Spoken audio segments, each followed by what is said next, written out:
Bueno, la gran preocupación sobre la economía que tiene un símbolo contundente en la Argentina en cada crisis, que es el dólar, y no deja de subir. Lo sumamos, además de Abir, a Pablo Wende. Hola Pablo, ¿cómo te va? A ver, la pregunta Buenas del noches, un millón. placer. La pregunta del millón. ¿Por qué sube el dólar, Pablo?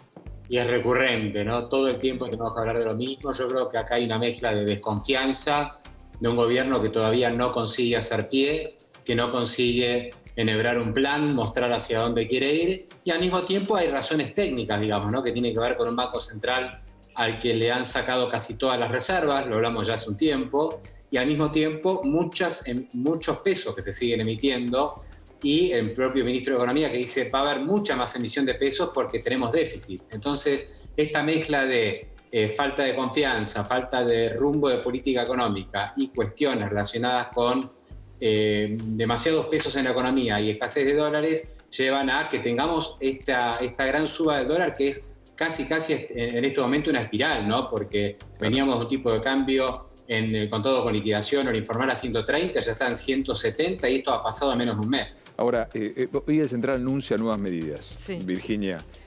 Parece que nada va a alcanzar. No, porque tiene que ver con esto que decía Pablo. Las nuevas medidas básicamente tienen que ver con las tasas, con el nivel de tasas y también con una cuestión de empresas que reestructuren deudas que también estaban muy complicadas para conseguir dólares. Pero no sobre el fondo. No sobre el fondo, porque uno tiene que identificar muy bien a esta altura ya cuál es el fondo. Están por un lado las cuestiones técnicas que hace que suban el dólar y estas medidas eventualmente son de administración, son de gestión, son técnicas.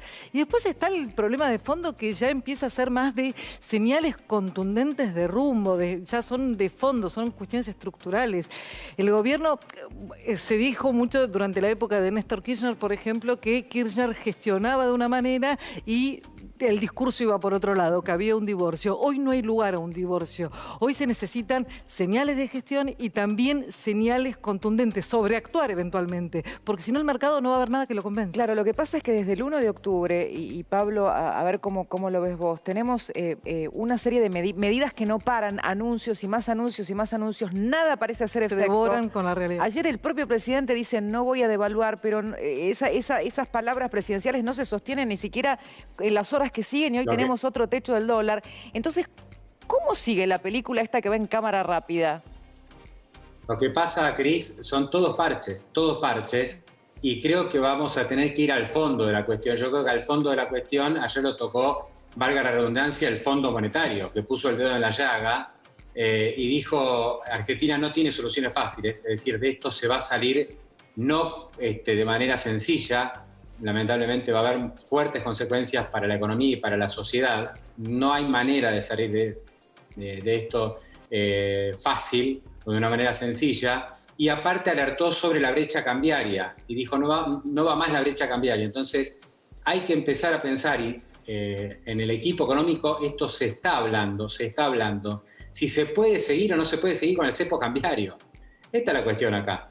Porque el cepo está demostrando que ya está agotado, no da para más este cepo cambiario, porque lo único que hace es seguir aumentando la brecha, aumentar la expectativa de devaluación.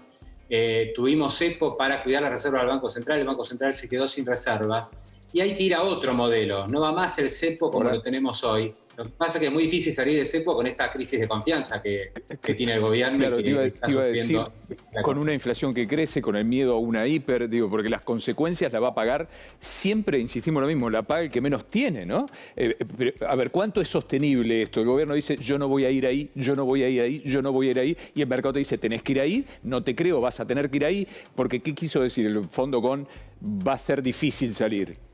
No, lo que pasa es que hay muchos pesos en el mercado y Lo que pasa es que hay dos maneras siempre de hacer esto, ¿no? O lo hace uno se pone a la cabeza de ese proceso difícil, probablemente doloroso y que probablemente incluya ajustes en el tipo de cambio, o el mercado se pone... Yo tengo una analogía que me dijeron que es un poco fuerte, pero no la veo tan grave, que es como la cuarentena.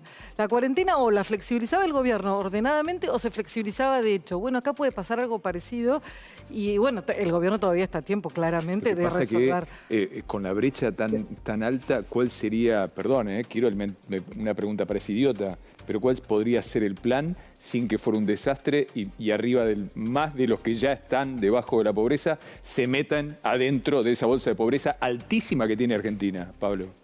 Bueno, lo que pasa es que el gobierno sabe y todos sabemos que si vos liberás el tipo de cambio o permitís que el dólar vaya a un nivel nuevo de equilibrio, esto va a generar un gran fogonazo inflacionario, no quiero hablar de hiper, pero sí un fuerte salto inflacionario adicional y más pobreza, y probablemente vamos a llegar a un nivel de pobreza superior al del 2002, que fue 52%. Esta es la consecuencia de lo que está pasando ahora, porque sin inflación, o sea, con una inflación en baja este año, la pobreza igual está en niveles de 47%.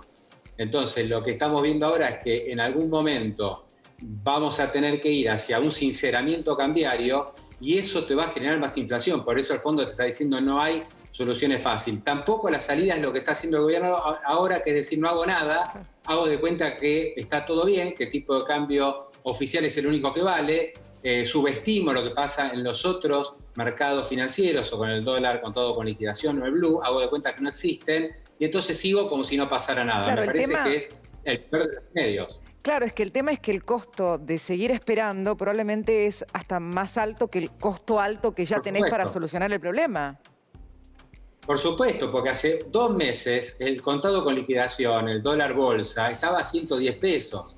Después saltó a 130, ahí parecía que era carísimo, la brecha ya era del 80%. Ahora tenés el dólar financiero en 170, una brecha de 120%, y el gobierno que sigue diciendo que no, acá no pasa nada y sin ir hacia soluciones un poco más contundentes y de fondo, ¿no? O sea, creo que perder tiempo es muy peligroso en estos momentos. Sí. Bueno, ni una gota de café tomamos. No, Lo tengo lejos. De lo angustioso, más allá de estamos lejos de lo angustioso que es, lo angustiante Panorama. que es este panorama económico. Gracias, Pablo. Gracias, Pablo. Gracias, Piro. Gracias, un placer. Buenas Gracias, noches. Piro.